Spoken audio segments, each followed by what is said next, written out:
उत्तर प्रदेश में 9 सीटों पर उपचुनाव हो रहा है और लगातार मजेदार होता जा रहा है। अभी कुछ दिन पहले आपको हमने बताया था अखिलेश यादव जा रहे हैं महाराष्ट्र और वहां वो ओवैसी को चोट पहुंचाएंगे, तो ओवैसी साहब आ गए हैं उत्तर प्रदेश यहां चोट पहुंचाने के लिए और 2 सीटों पर उन्होंने अपने प्रत्याशी का ऐलान भी कर दिया है। तो इसका क्या असर होने वाला है, सामने मुस्लिम प्रत्याशी होगा तो मुस्लिम वर्सेस मुस्लिम की लड़ाई में क्या बीजेपी को फायदा होगा, इस पर चर्चा करेंगे। साथ ही चर्चा इस बात की भी है कि क्या कांग्रेस पार्टी, जिनको 2 सीटें समाजवादी पार्टी देने को तैयार है, वो उत्तर प्रदेश में लड़ेगी कि नहीं लड़ेगी। अभी तक जो खबर है वो यही है कि कांग्रेस खुश नहीं है उन 2 सीटों से और वो नहीं लड़ेगी। दूसरी चर्चा जनता जानना चाहती है भाई कि आखिर बीजेपी की लिस्ट कहाँ अटकी हुई है। कहाँ तो बीजेपी लोकसभा चुनाव हो या जो अन्य चुनाव हो रहे हैं या अन्य जगहों पे उपचुनाव हो रहे हैं, सब जगह लिस्ट जल्दी जारी हो जाती है, पर उत्तर प्रदेश में बात कहाँ फंसी है, क्यों लिस्ट नहीं आ रही है और कब तक इस लिस्ट के आने की संभावना है, इस पर चर्चा करेंगे। और बात करने के लिए हमारे साथ होंगे हमारे साथी कुबूल जी। ओवैसी साहब महाराष्ट्र में तो जो कर रहे हैं सो कर ही रहे हैं। अखिलेश यादव वहाँ पहुँचे थे, चर्चा थी उनका नुकसान करेंगे। ओवैसी साहब आ गए यहाँ और उन्होंने ऐलान कर दिया है कि फिलहाल वो 9 सीटों में से 2 सीटों पर तो चुनाव लड़ ही रहे हैं। एमआईएम ने कुंदरकी से मोहम्मद वारिस को और मीरापुर विधानसभा से अरशद राणा को उम्मीदवार बना दिया है और दोनों ही सीटें देखा जाए तो वहाँ पर मुस्लिमों की अच्छी खासी तादाद है, यानी कि मुस्लिम डिसाइडिंग फैक्टर हैं। ऐसे में ओवैसी का आना, 2 मुस्लिम बहुल्य सीटों पर अपना प्रत्याशी उतारना, तीसरी शीशामऊ सीट है कानपुर की, वहाँ नहीं उतारना, इस चर्चा है कि वहाँ पर उन्होंने इरफान सोलंकी, उनकी पत्नी जो चुनाव लड़ रही हैं, उनको समर्थन दे दिया है। क्या चल रहा है ओवैसी साहब के मन में? निश्चित तौर पे ओवैसी साहब ने उत्तर प्रदेश की जो खास तौर से 9 जो सीटें हैं उसमें से 2 सीटों पे अपने कैंडिडेट घोषित कर दिए। आप देखिए कि उन्होंने अरशद राणा को जो उतारा है वो मीरापुर सीट से उतारा है जी। अरशद राणा वो हैं जो कांग्रेस से टिकट मांग रहे थे, उनको कांग्रेस ने वो सीट सपा ने जिसे घोषित किया, अरशद राणा ने पाला बदला, एमआईएम में आए और एमआईएम ने उनको टिकट दे दिया।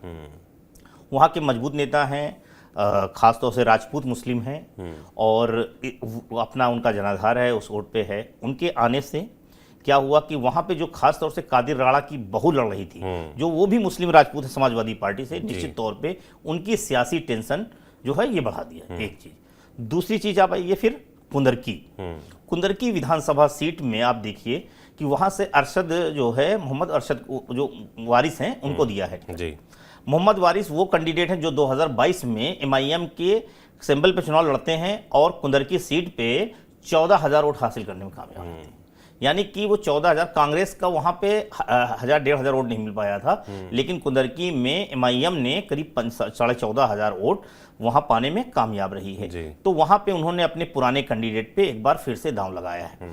सपा ने वहां पे अभी अपना कैंडिडेट घोषित नहीं किया, लेकिन यह है कि उम्मीद कि वहां से लड़ सकते हैं। बसपा ने कुंदरकी सीट पे अपने पुराने जो पार्टी के नेता रहे हैं उनको चुनाव उतारा है और छिदा, हाँ छिदा, ये वो नेता हैं जो संभल से हमेशा चुनाव लड़ते रहे। अच्छा।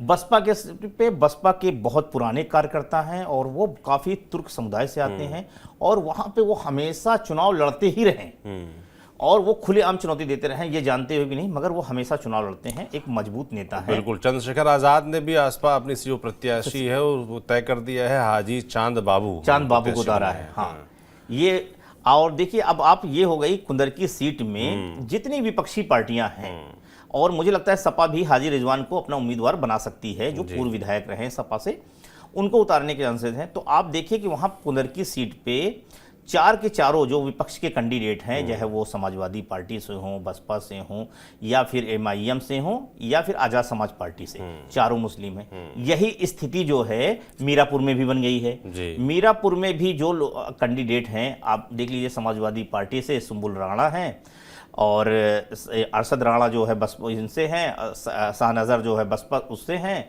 और जाहिद हुसैन जो हैं वो आजाद समाज पार्टी से हैं। तो कुंदरकी और खासतौर से मीरापुर दोनों जगह जो स्थिति बन गई है, विपक्ष से वो मुस्लिम कैंडिडेट लड़ रहे हैं। उसका रीजन ये है कि कुंदरकी में करीब 50% से ज्यादा 60% के आसपास मुस्लिम मतदाता हैं। इसके अलावा आप चले जाइए दूसरी सीट जो अब मीरापुर की है, वहाँ 35% से 1,10,000 से ज़्यादा वोट जो है मुस्लिम समुदाय का है जी।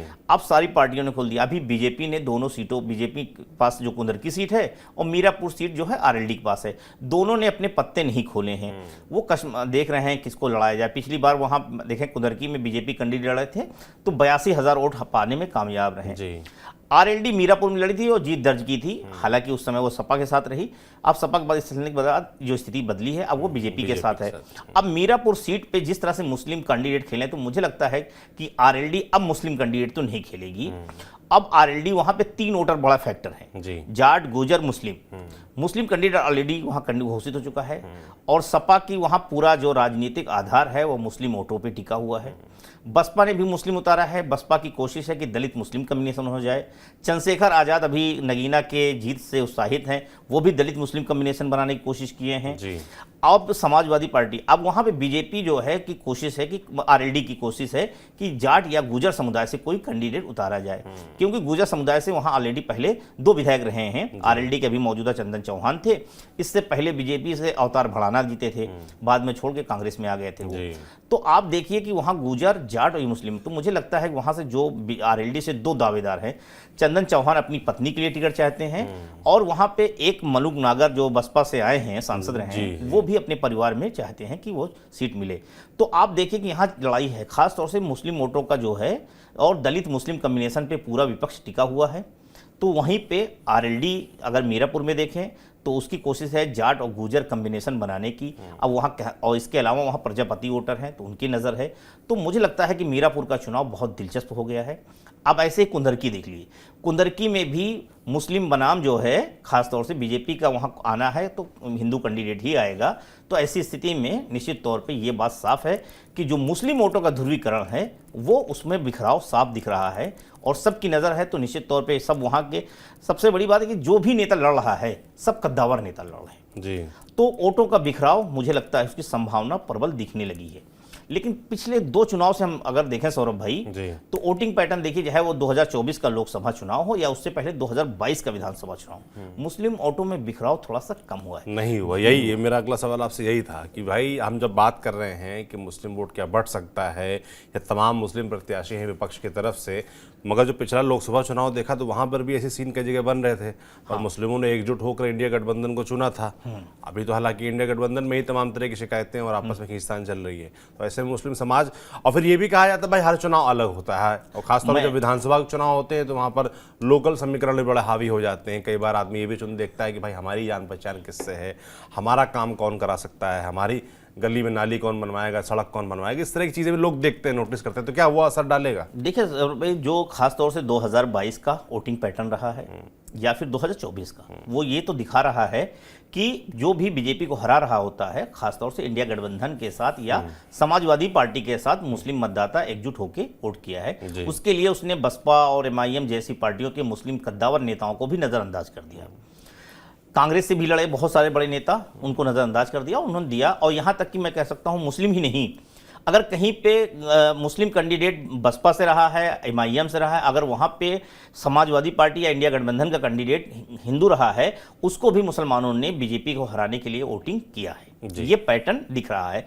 अगर इससे माना जाए, अगर इसको हम फार्मूला मानते हैं तो इसका मतलब है कि मुस्लिम वोटों में बिखराव फिर भी नहीं होगा, क्योंकि लड़ाई सीधे नेट टू नेट है। लेकिन हम बाईपोल देखते हैं। एक आजमगढ़ का बाईपोल अभी इस चुनाव के पैटर्न में दिखता है कि आजमगढ़ में उपचुनाव हुआ, वहां समाजवादी पार्टी ने धर्मेंद्र यादव को टिकट दिया और बसपा ने गुड्डू जमाली को दे दिया जी। और वहां का जो वोटिंग पैटर्न ये बता रहा है कि वहां वोटों का बिखराव हुआ और वहां पे ये हालत हुई कि 60% मुस्लिम मतदाता समाजवादी पार्टी के साथ चला गया और 40% मतदाता जो है गुड्डू जमाली के साथ चला गया। और उसका नतीजा रहा कि धर्मेंद्र यादव उस सीट पे 8,500 वोटों से हार गए थे जी। आजमगढ़ जैसी सीट समाजवादी पार्टी का हारना एक बड़ा झटका था। ये पैटर्न दिख रहा है। लेकिन ये तब दिख रहा है जब बसपा से एक बड़ा मजबूत कैंडिडेट खड़ा हो था। तो इस बार के चुनाव में भी बसपा ने वही स्ट्रेटजी अपनाई है। सानजर वहां के खास तौर से जिला पंचायत सदस्य हैं, लगातार नेता हैं और खास तौर से जो वहां पे एक मुस्लिम बिरादरी में सबसे ज्यादा वोट झोझाओं का है।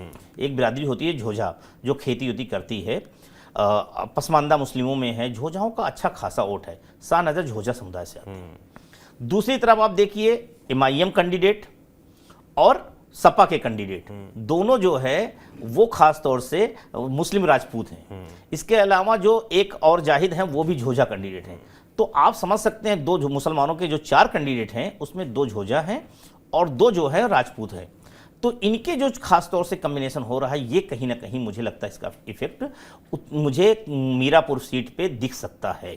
और अगर ये वोटिंग पैटर्न रहा मुस्लिम वोटों में जातियों में बिखरा हुआ तो निश्चित तौर पे मैं कह सकता हूं कि मीरापुर सीट जो है वहां पे जो है आरएलडी की राह आसान हो सकती है। और जो अभी तक मुझे दिख रहा है क्योंकि मुसलमानों में खास तौर से इस तरह का पैटर्न दिखा है जातियों का खास तौर से, क्योंकि वहां 2 राजपूत मुसलमान लड़ रहे हैं तो 2 ध्वजा मुसलमान लड़ रहे हैं और दोनों का अपना अपना जनाधार है। बिल्कुल, बाकी तो भविष्य में ही पता चलेगा कि ओवैसी साहब किसका कितना नुकसान कर पाते हैं और मुस्लिमों के वोट में कितना बिखराव होता है, क्या होता है और कितना बीजेपी। सौरभ भाई एक और बात कि बसपा जो ये एमआईएम जो है खासतौर से ओवैसी साहब की बात कर रहे हैं, ओवैसी का पश्चिम उत्तर प्रदेश में खासतौर से कुंदरकी संभल इस बेल्ट में मुरादाबाद बेल्ट में एमआईएम अच्छा खासा वोट पा रही है, जीत नहीं पा रही है लेकिन वो चुनाव में एक बड़ी चुनौती है। संभल जैसी नगर पालिका पे उसका कब्जा है एक। दूसरा है वो नगर पालिका वो संभल विधानसभा सीट पे बहुत मामूली वोटों से 2017 में चुनाव हार गई थी एमआईएम। वहां पे एक 80,000 वोट अगर पा गई है 72,000 वोट तो ये बड़ी चुनौती है।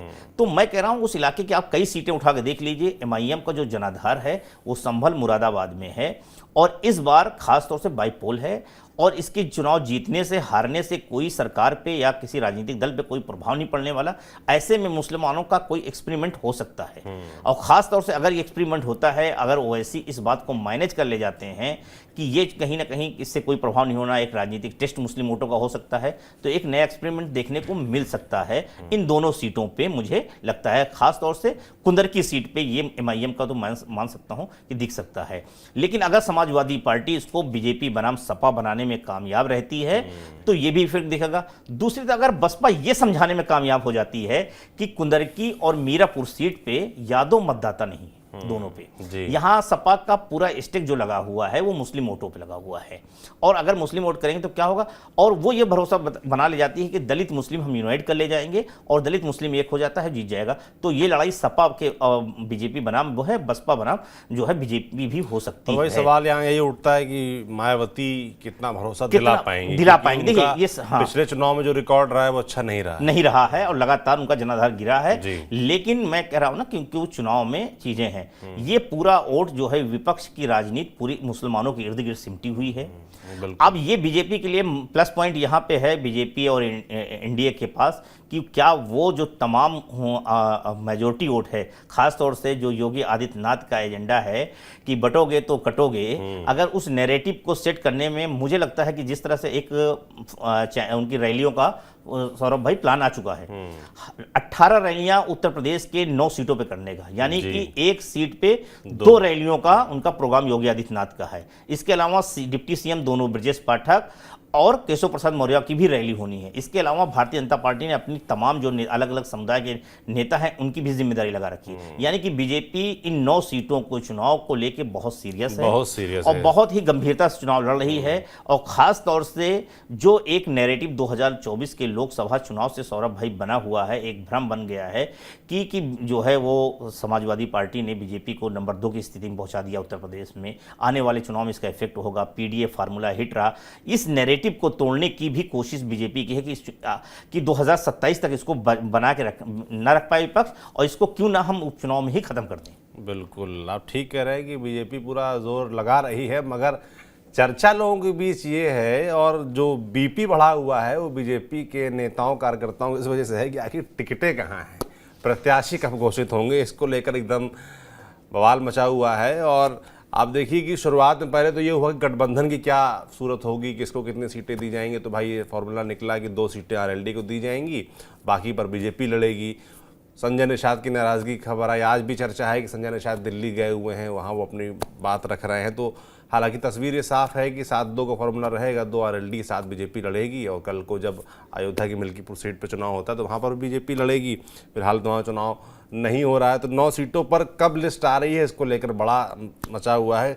कल एक मीटिंग भी बताई जा रही है दिल्ली में हुई है जिसमें जितने भी जो स्टेक होल्डर्स हैं उत्तर प्रदेश के, मुख्यमंत्री से लेकर डिप्टी सीएम से लेकर संगठन मंत्री से लेकर अध्यक्ष से लेकर सब लोग उसमें मौजूद रहे हैं। तो उस मीटिंग में कहा जा रहा है कि जो पैनल था, 3 लोगों का नाम का पैनल गया था, उसमें से नाम पर मुहर लग गई है। लिस्ट की चर्चा ये है कि शाम तक लिस्ट आ सकती है। क्या सुनने में आ रहा है कबूल जी? सौरभ भाई देखिए, मैंने जैसे कि अभी कहा ही कि ये चुनाव बीजेपी के लिए बहुत ही क्रूशियल है, बहुत है। बीजेपी कोई भी रिस्क लेने के मूड में नहीं है। बीजेपी ने की जो उम्मीदवारों की लिस्ट थी, पहला चीज था बीजेपी की लिस्ट क्यों देर हो रही थी। बीजेपी के सारे नाम फाइनल हो चुके हैं। बीजेपी के स्टेट उत्तर प्रदेश संगठन ने हर सीट पे 3 नामों का पैनल भेज दिया है और उन 3 नामों के पैनल पे महाराष्ट्र और झारखंड विधानसभा का जो केंद्रीय चुनाव समिति की बैठक थी, उसमें उनके नाम भी फाइनल कर लिए गए कि किसे लड़ाना है जी। लेकिन उसमें थोड़ी सी चीजें फंसी हुई हैं। यह थी कि संजय निषाद लगातार एक बात कह रहे हैं कि हम चुनाव लड़ेंगे नहीं। तो आज संजय निषाद को बुलाया गया है। उनके जो सवाल हैं, उनके जवाब, मुझे लगता है केंद्रीय नेतृत्व, उनकी जितनी संशय हैं वो सारी चीज़ें केंद्रीय नेतृत्व के साथ उनकी डिस्कशन है, उसमें मुझे लगता है वो कोशिश, उनकी कोशिश है कि मंझुआ और कटहरी सीट हमको दी जाए जी। अगर 2 में से 1 सीट का भी फार्मूला बन जाता है तो उनकी कोशिश है कि हो जाए। लेकिन बीजेपी इस बार के चुनाव में वो ये दिखाना चाह रही है, मुझे लगता है आश्वासन देगी कि अभी हमें चुनाव लड़ने दीजिए, क्योंकि ये चुनाव बीजेपी के सिंबल पे होगा तो उसका सीधा असर जो है वो पड़ेगा। तो मुझे लगता है कि इस ऐसे में संजय निषाद को समझाने की कोशिश की जाएगी, या उनको हो सकता है कि एक उपचुनाव के बजाय एक एमएलसी के कोटे का ऑफर दिया जा सकता है, क्योंकि एमएलसी की सीटें भी आ रही हैं। तो मुझे लगता है इस वक्त इस तरह के आश्वासन दिया जा सकता है, इस भरोसे में उनको मैनेज किया जा सकता है और वो मैनेज हो जाएंगे संजय निषाद, क्योंकि अभी भी सरकार में है, सत्ता में है। सत्ता में रहते हुए इतना बड़ा राजनीतिक रिस्क लेने का कोई, ओम प्रकाश राजभर हर कोई नहीं बन जाता है कि वो छोड़ दें। बाद में ओम प्रकाश राजभर को एहसास हुआ कि हमने मंत्री पद छोड़ के कितनी बड़ी गलती की, वापस भी आ गए। तो ये चीजें हैं। तो मुझे लगता है सत्ता में रहते हुए सत्ता से अलग होने का जो है रिस्क नहीं ले पाएंगे। एक चीज ये तो हो सकता है मैनेज हो जाए। बीजेपी ये चाहती है कि सारे हमारे जो अलायंस हैं उनको संतुष्ट कर लिया जाए। आरएलडी ऑलरेडी मीरापुर से सीट से वो हो गई है, हालांकि वो भी खैर सीट मांग रही थी, लेकिन उसको कहा गया मीरापुर लड़ने। मीरापुर सीट पे उनके 2 कैंडिडेट, जैसा कि मैंने बताया कि वो जो है चंदन चौहान की पत्नी और मनुग नागर के परिवार से किसी एक को वो टिकट बना सकते हैं। मुझे ये लग रहा है कि गुर्जर समुदाय से ही वो किसी को टिकट देंगे, एक की। तो अब बची 8 सीटें। बीजेपी जो है 8 सीटों पे अपने कैंडिडेट का सिलेक्शन कर चुकी है और बीजेपी इस बार एक नया प्रयोग खास तौर से करने जा रही है। जो समाजवादी पार्टी का पीडीएफ फार्मूला है उसका काउंटर प्लान है इनके पास। इन्होंने भी वही किया है कि ज्यादा से ज्यादा दलित और पिछड़े को चुनाव लड़ाया जाए और दलित पिछड़ों को लड़ा जाए। हो सकता है कि कुछ जनरल सीटों पे भी दलित कैंडिडेट जो है वो जो है भारतीय जनता पार्टी उतार सकती है जी। तो अगर ऐसा करती है जनरल सीटों पे और कहीं जहां पे प्रभावित जो है अपर क्लास का वोट है वहां भी ओबीसी पे दांव खेल सकती है। तो मुझे लगता है कि एक तरीका है वो, और उसके लिए पैनल तैयार है। अगर देखें तो बहुत अच्छे तरीके से बीजेपी ने हर सीट के हिसाब से जाति समीकरण बनाया है और हर सीट पे 3 कैंडिडेट रखे हैं। तीनों में 2-2 जो है डिफरेंट जातियों जहां पे जिस्म है। अगर मझुआ सीट देखिए तो वहां पे उन्होंने मौर्य भी रखा है, बिंद भी रखा है, दोनों बहुत अहम है। फूलपुर में आ जाइए तो कुर्मी भी रखा है, मौर्य भी रखा है। तो इसके अलावा आप आ जाइए सीसामऊ में तो ब्राह्मण भी रखा है और ठाकुर भी रखा है।